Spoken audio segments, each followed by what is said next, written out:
aunque la época de la recolección del movimiento era incesante. Una estación de registro señala y anota la temperatura y el grado de humedad.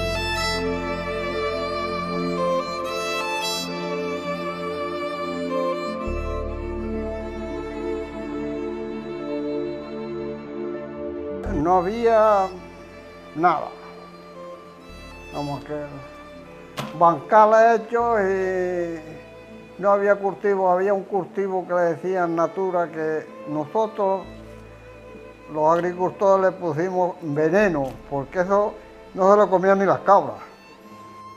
No había nada y la renta era mínima y sobre eso la gente vivía al filo de la existencia.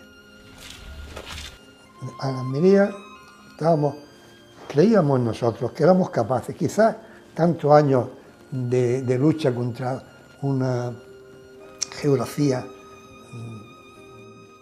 contraria a los cultivos, hizo que nuestros genes vinieran organizados ya para poder luchar.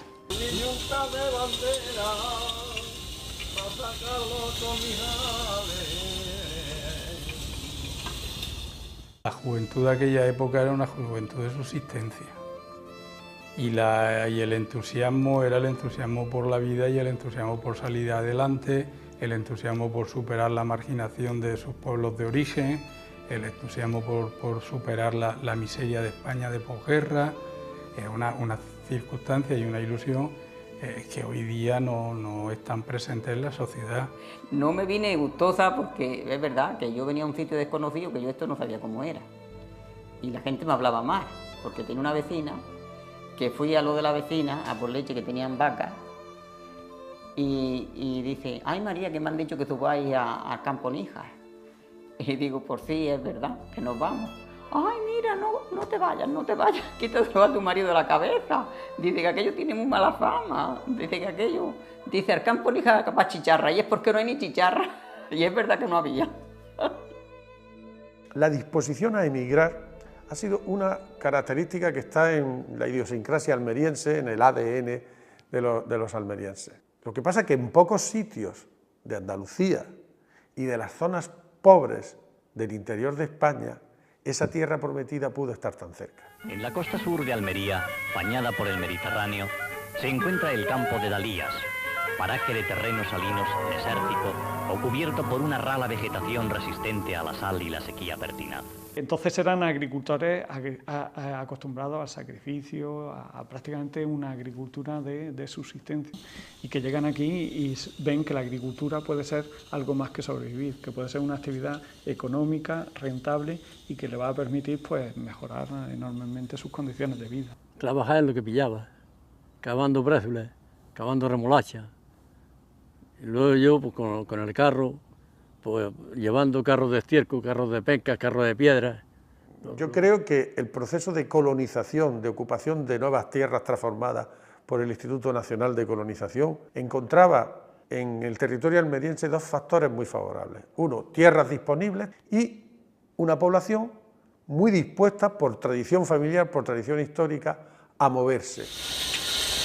Que soy gañán de Mancera. Todo el mundo estaba dispuesto, porque pensaban que esto era suyo, lo sentían como propio. El Instituto Nacional de Colonización ha creado en la zona nuevos pueblos de casas blancas, luminosas, alegres escuelas y airosas iglesias. Para darle impulso a todo eso era absolutamente necesario que interviniera la administración.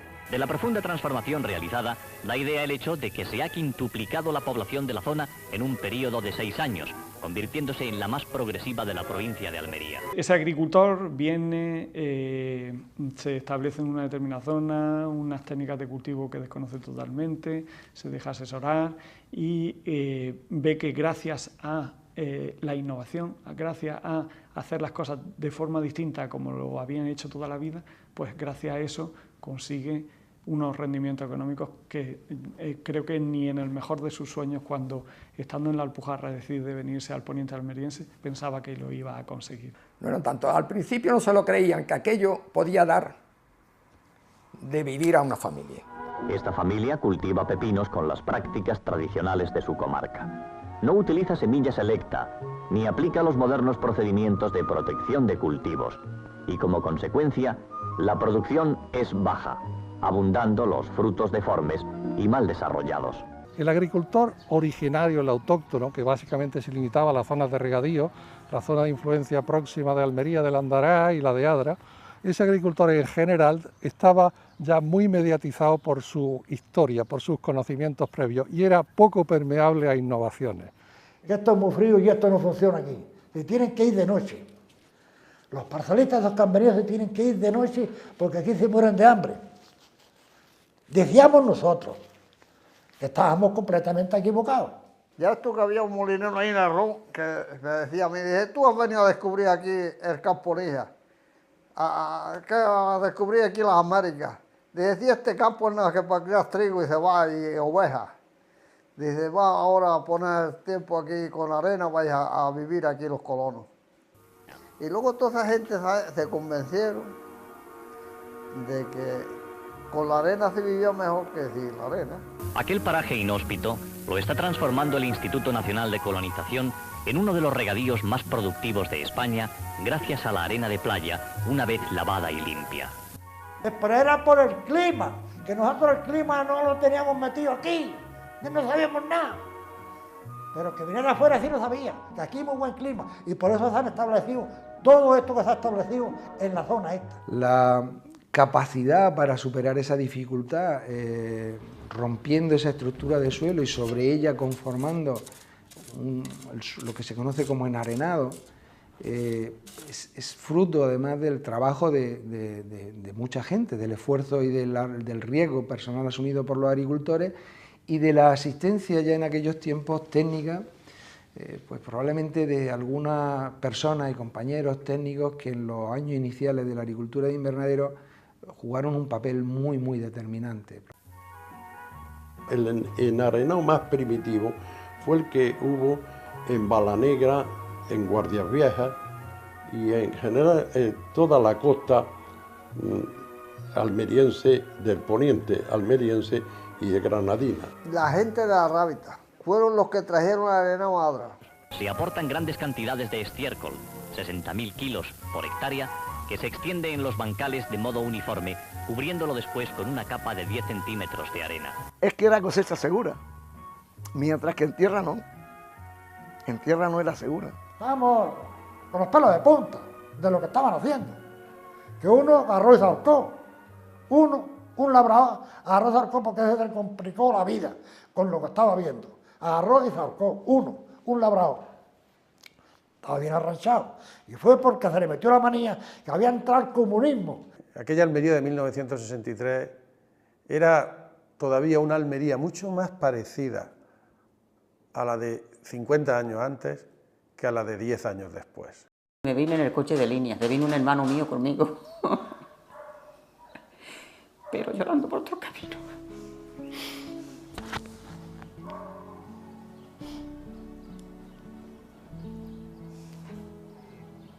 Había que por las noches, había poco tiempo para dormir, y había que madrugar mucho para otro día cuidar la Junta de Labranza.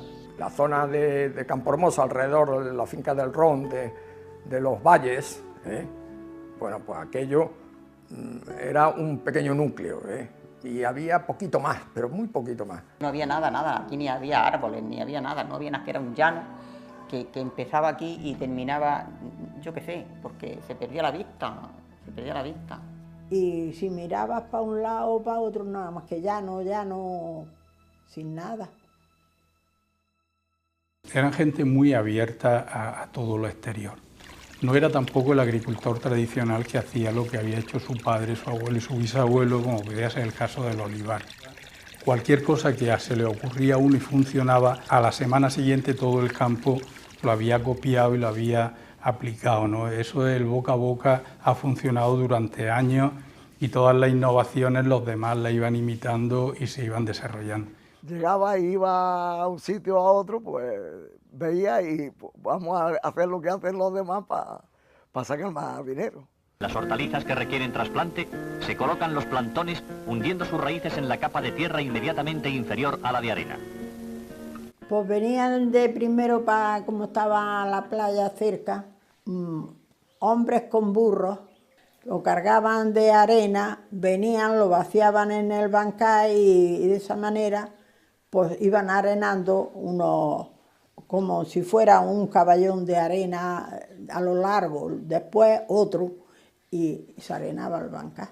Como dio la prueba de la arena, esa pequeña prueba que dio buen resultado de habichuelas, que tuvimos que cogerlas y las llevábamos a Roquetas, a la corrida Roquetas. En el interior de la alhóndiga los productos se amontonan por breve plazo y allí los compradores los examinan para formar juicio de su calidad y concretar sus pujas en las subastas de los lotes. Un camión, las cogíamos y el camión por las tardes daba una vuelta por todas las parcelas y las cogíamos en saco y las llevábamos a Roquetas. Y ya por ayer, pues todos fueron entrando, unos que estaban en las parcelas y otros que no estaban, pues ya se fue arenando y el campo fue tomando lo que tenía que tomar. La auténtica transformación importante viene con los planes del Instituto Nacional de Colonización. Los planes del Instituto Nacional de Colonización que a partir de la década de los 40 comienzan los trabajos para fundar las bases del auténtico desarrollo del campo de Dalías. Esta fundación no puede ser otra que la búsqueda del recurso agua.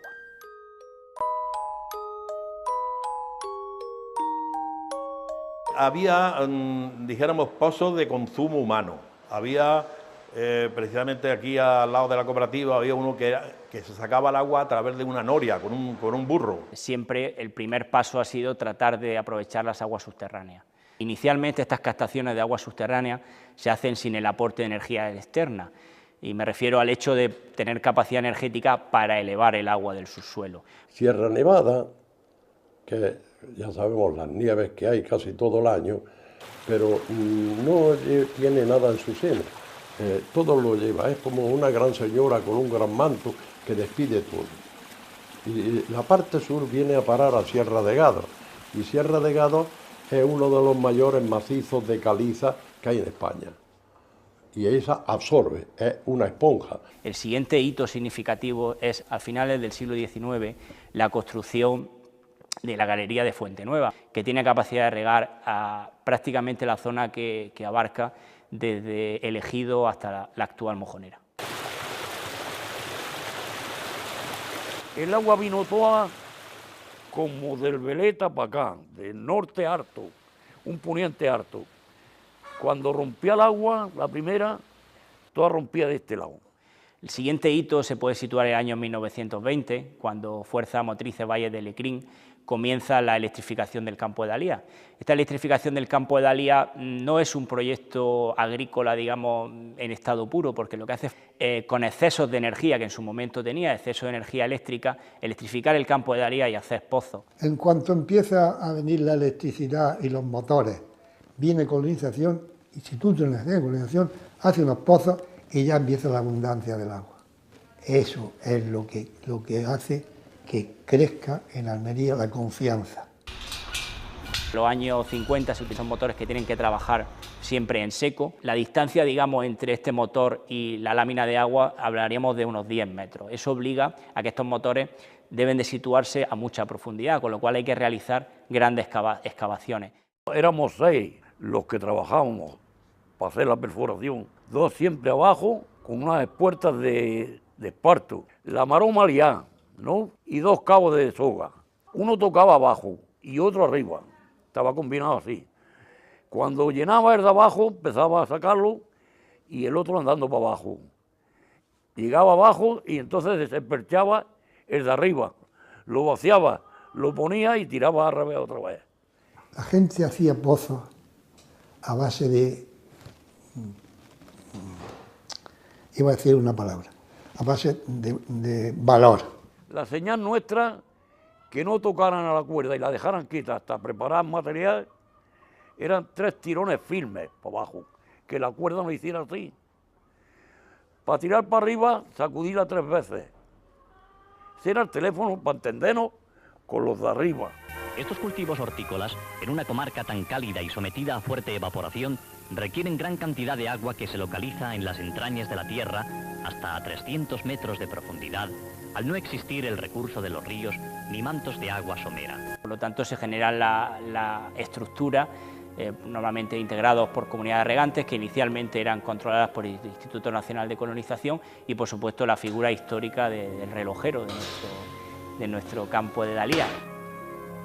Me metí de relojero y he estado 45 años ahí de relojero, en esos caminos y en esas tierras de noche y de día, pues luchando ahí, con frío y con viento y con todo, y con una bicicleta que se pinchaba y tenías que dejarla tirar o echártela al hombro, porque tenías que ir de noche a cambiar las compuertas y a darle el agua a los regantes que había.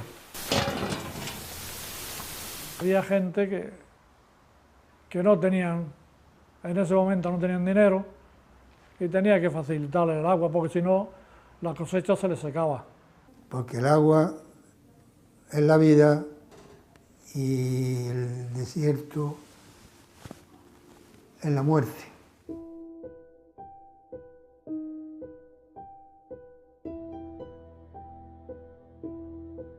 El agricultor de aquí, de Almería, yo no lo conocía por ahí. El fundamento de este desarrollo y este éxito enorme se ha basado en el agricultor autónomo. Se necesita una cierta preparación muy especializada que la ha asumido rápidamente, la ha cogido muy bien, la ha desarrollado y tiene un mérito enorme. Es que la gente se mataba a trabajar, trabajaban todos los días de la semana, trabajaba toda la familia. Aquí se fueron, dejaron las parcelas y se fueron porque ya no había ni quien les diera, ni sacaban, ni había quien les diera. Para traer 3 billetes de deporte me tenía que ir a las 12 de la noche y venía a las 10 de la noche a la casa. Que los niños dejaban de ir a la escuela cuando había que recoger con sus padres la cosecha en el invernadero. Pero al final siguen siendo personas muy humildes, ¿no? Y son personas que parece que están siempre empezando, que son personas que les queda todo por hacer, que no están continuamente vanagloriándose de lo que han conseguido. Los bancos no se han fiado históricamente del campo y de la capacidad de pago de los campesinos o de los agricultores. En la España de los años 60 y de los años 70, la agricultura se identificaba con la pobreza, y lo que era industria o lo que era turismo se veía como el progreso y el futuro. El préstamo, el crédito siempre había estado en manos del cacique, del señorito del pueblo. Era algo que ahogaba al campesino y que le obligaba a trabajar duramente so pena de perder su propiedad. Sin embargo, los adelantos de las cooperativas o los fondos que facilitaba la Caja Rural se ofrecían en condiciones completamente diferentes. Colonización tiró la toalla, eso es un hecho que es constatable.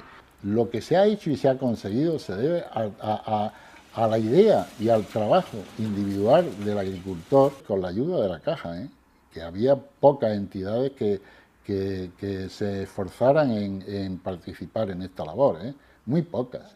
La gente decía, ya están aquí las de las horas. Niñas, saca, que ya vienen las de las horas. Digo, sí, aparejábamos la borriquilla, metíamos en la aguadera los billetes y aquí estamos. ¿Cuánto te falta, María? Pues como los recoveros. Don Leandro Pérez de los Cobos era el jefe de colonización, o fue el jefe durante mucho tiempo de colonización de Almería. Para los agricultores era don Leandro. Él se encargaba sobre todo de las labores de gestión, también participaba en los proyectos, por supuesto. Bernabé era don Bernabé Aguilar y Juan Cuadrado eran más técnicos, los que investigaban, los que se encargaban de controlar las explotaciones, y eran los que solían tener un contacto más directo con los agricultores. El nivel de tecnología entonces era poco menos que cero. Ya había un paso muy importante que se había dado a nivel local, que era con los cultivos enarenados. Y se había empezado a hacer algo de unas cubiertas de plástico muy someras. Probaron con túneles, probaron a cubrir el suelo con acolchados y fueron haciendo distintas experiencias, hasta que al final dijo, bueno, vamos a hacer un invernadero de plástico. El primer invernadero, como todos los que se hacían, de palo y plano, no como son hoy, no, calla, hombre, plano. Íbamos dando casi con la cabeza en el techo. Que yo tenga noticia e información, en el año 63 fue el primer invernadero en la unidad piloto de la parcela del lote 24, del sector primero. Se cubrieron 500 metros de distintas maneras para poder experimentar dentro de esos 500 metros. Y la estructura pues era bastante sencilla, era pues una estructura tipo parrán y el plástico se echaba por encima y ahí pues se experimentó en echar plástico de distintas maneras. Nosotros era que yo no ilusionaba mucho porque nosotros estábamos, sí teníamos la arena, pero venía un viento y se llevaban los cañizos, los setos, y ya te quedabas. Venían los vientos y te lo arrasaba todo. Y venía una helada y te quedabas sin nada. El invernadero es un lugar cubierto y abrigado con el fin de crear un medio ambiente favorable para las plantas, sin prescindir del clima natural. Un invernadero es una herramienta, una estructura que posibilita el control del clima y del ambiente en el que se desarrollan los cultivos, procurándoles condiciones óptimas para una óptima producción. Con el invernadero se consigue producción de cosechas anticipadas, aumento de los rendimientos unitarios y mejor calidad de los productos. Durante mucho tiempo, en las primeras décadas de la producción, de evolución del sistema de Almería, no hablaban de invernadero en sentido estricto, se usaba mucho la expresión, yo recuerdo cuando me incorporé a trabajar en la zona, la expresión abrigo. Se pasaba mucho calor, pero como era más ambiciosa, que daba más, pues nos gustaba el invernadero. Aquí la gente no quería invernadero, para verlo daba renta, como ahora sí los buscan, pero entonces no los querían, porque decían que eran enfermizos y que no se metían a los invernaderos a trabajar. Hasta que hice invernadero yo tenía novillos y con el dinero de los novillos que vendí hice el invernadero. Y ya se acabaron los novillos. El invernadero daba mucho más que los novillos. Pero realmente el boom de los invernaderos cuando se produce a partir del año 73. ¿Por qué este año es decisivo? Bueno, porque este año hay unas lluvias torrenciales que arrasan prácticamente el campo. Entonces, esas lluvias torrenciales pues, supusieron que se consideraba Almería como zona catastrófica y vinieron un montón de ayudas. Entonces, esas ayudas van a ser utilizadas para los agricultores para para volver a poner los terrenos que se habían perdido en producción y de paso para invernar. Compramos el espacio aquel para Parillas, creamos allí un centro de experimentación con Nicolás Castilla, que cuando vino y dijo que nos iba a cobrar, uy, un ingeniero agrónomo, entonces, de que mi mujer no lo sepa.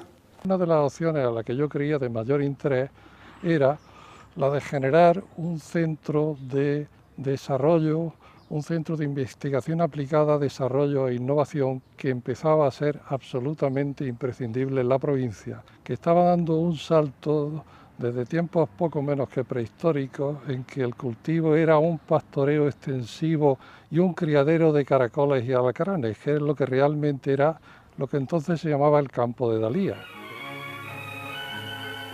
Los productos son conducidos utilizando todos los medios de transporte a las alhóndigas o lonjas de contratación y distribución. Se hacía el corro el comprador, el vendedor llevaba un pito tipo digamos, de árbitro y pitaba. Entonces toda la gente se reunía, se hacía un corro.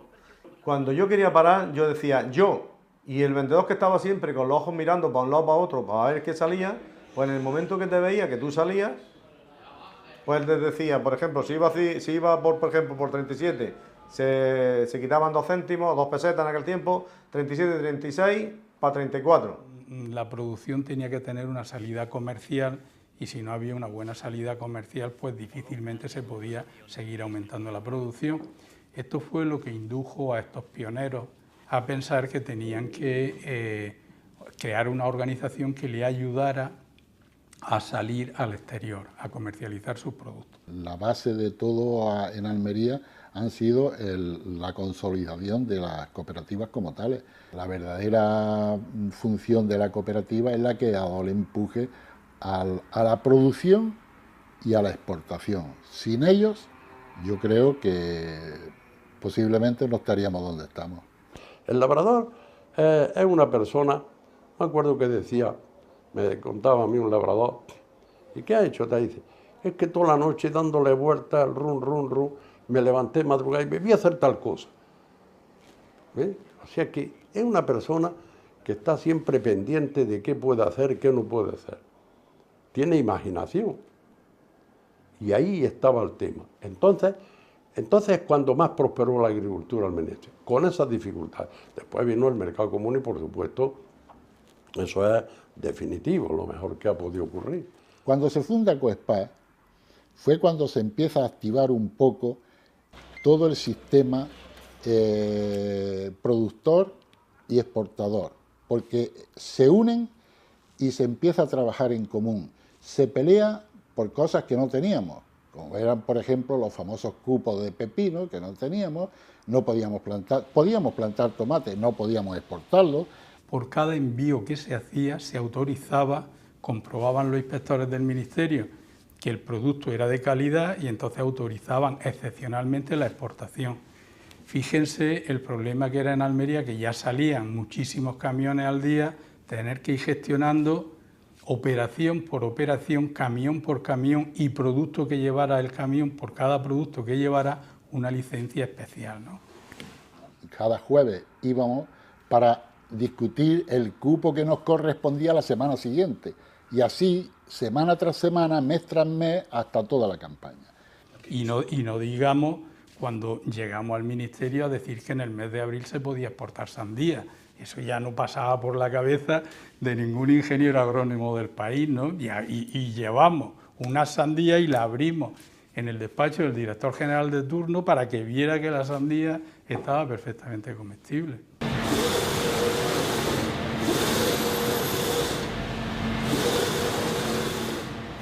Yo creo que la iniciativa y la valentía de todos los sectores implicados, del productor, del cosechero exportador, era tal la confianza en lo que se estaba haciendo, que es lo que empujaba todo el conjunto que envolvía la exportación, la comercialización, la producción.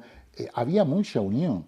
La gente al final sabía que iba a llegar a algún sitio y de hecho se llegó.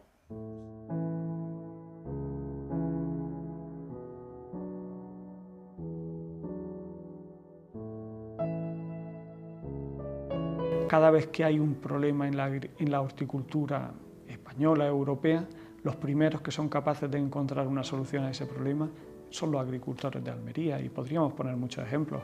Recuerdo cuando surge el virus de la cuchara, que parece que iba a ser el final del cultivo del tomate en Almería y en España, pues los primeros que empezaron a producir un tomate resistente al virus de la cuchara fueron los agricultores almerienses. Cuando hubo que transformar las estructuras de producción, los invernaderos, para intentar hacerlos más herméticos e intentar evitar la entrada de plagas desde fuera del invernadero adentro del invernadero, los primeros que hicieron los cambios fueron los agricultores almerienses. Y cuando hubo que hacer el cambio de luchar contra las plagas mediante lucha química a hacerlo mediante lucha biológica, los primeros que hicieron esos cambios fueron los agricultores almerienses.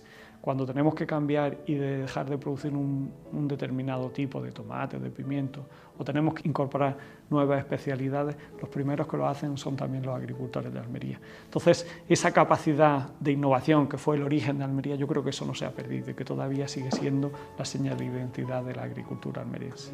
Yo creo que es que no hay conciencia de lo que se ha hecho. No hay una conciencia de... Sobre todo, no en los que lo han hecho, que sí, sino en el resto de la sociedad. El modelo ha echado raíces, el modelo ha venido para quedarse. Eso no significa que no vaya a tener grandes transformaciones, probablemente tenga grandes cambios, pero las ventajas que han permitido que este modelo de desarrollo agrícola se asiente en el litoral de Almería están todavía lejos de desaparecer.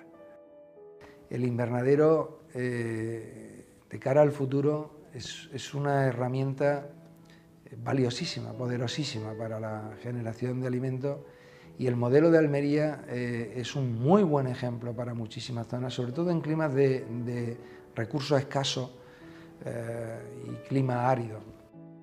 Yo, más que emocionarme, lo que siento es orgullo. Orgullo de ser almeriense y de ver el trabajo que se ha hecho en Almería. Es para sentirse orgulloso, plenamente orgulloso. Si tenemos en cuenta dónde iniciamos este trabajo, cómo lo iniciamos y dónde estamos hoy, el que no se sienta orgulloso es porque no es de Almería. Así de claro. Estoy orgulloso de estar aquí porque he cumplido y he hecho lo que he podido. Le he dado a mi hijo lo que yo deseaba y estoy contento. Yo no había soñado nada, pero pienso que todavía estamos empezando. Y eso es lo que digo siempre.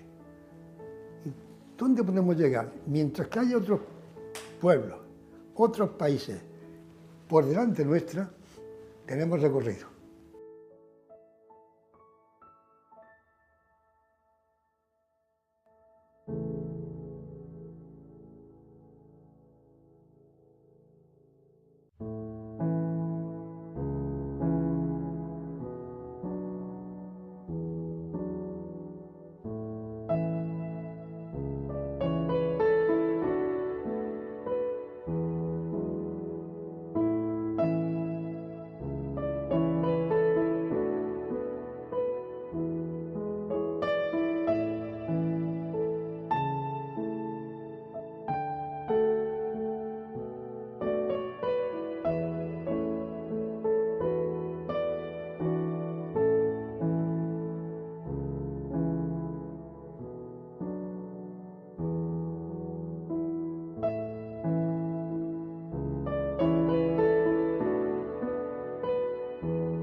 Durante la época de la recolección el movimiento era incesante. Una estación de registro señala y anota la temperatura y el grado de humedad.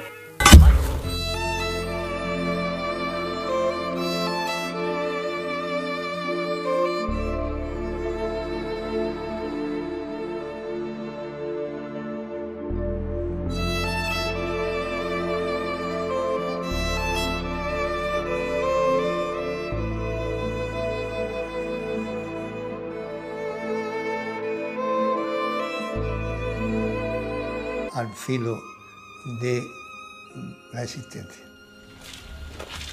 En Almería creíamos nosotros que éramos capaces, quizás tantos años de lucha contra una geografía contraria a los cultivos, hizo que nuestros genes vinieran organizados ya para poder luchar.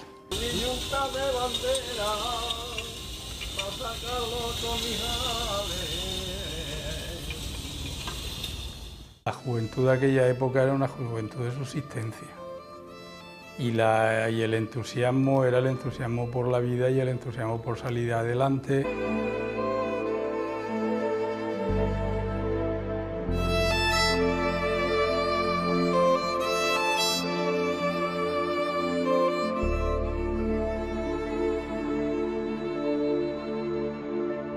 No había nada, vamos que bancales hechos y no había cultivo, había un cultivo que le decían natura que nosotros los agricultores le pusimos veneno, porque eso no se lo comían ni las cabras.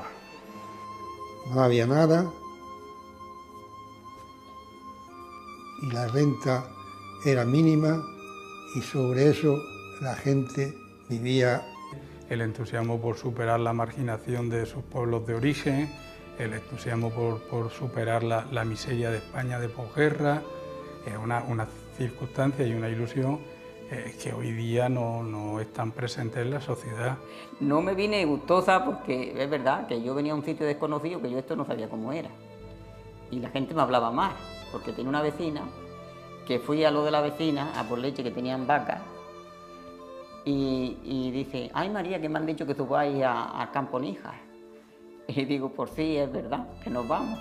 Ay, mira, no te vayas, quítatelo a tu marido de la cabeza. Dice que aquello tiene muy mala fama. Dice que aquello, dice, al Campo Níjar capaz chicharra, y es porque no hay ni chicharra. Y es verdad que no había. La disposición a emigrar ha sido una característica que está en la idiosincrasia almeriense, en el ADN de los almerienses. Lo que pasa es que en pocos sitios de Andalucía y de las zonas pobres del interior de España, esa tierra prometida pudo estar tan cerca. En la costa sur de Almería, bañada por el Mediterráneo, se encuentra el campo de Dalías, paraje de terrenos salinos desértico o cubierto por una rala vegetación resistente a la sal y la sequía pertinaz. Entonces eran agricultores acostumbrados al sacrificio, a prácticamente una agricultura de subsistencia, y que llegan aquí y ven que la agricultura puede ser algo más que sobrevivir, que puede ser una actividad económica.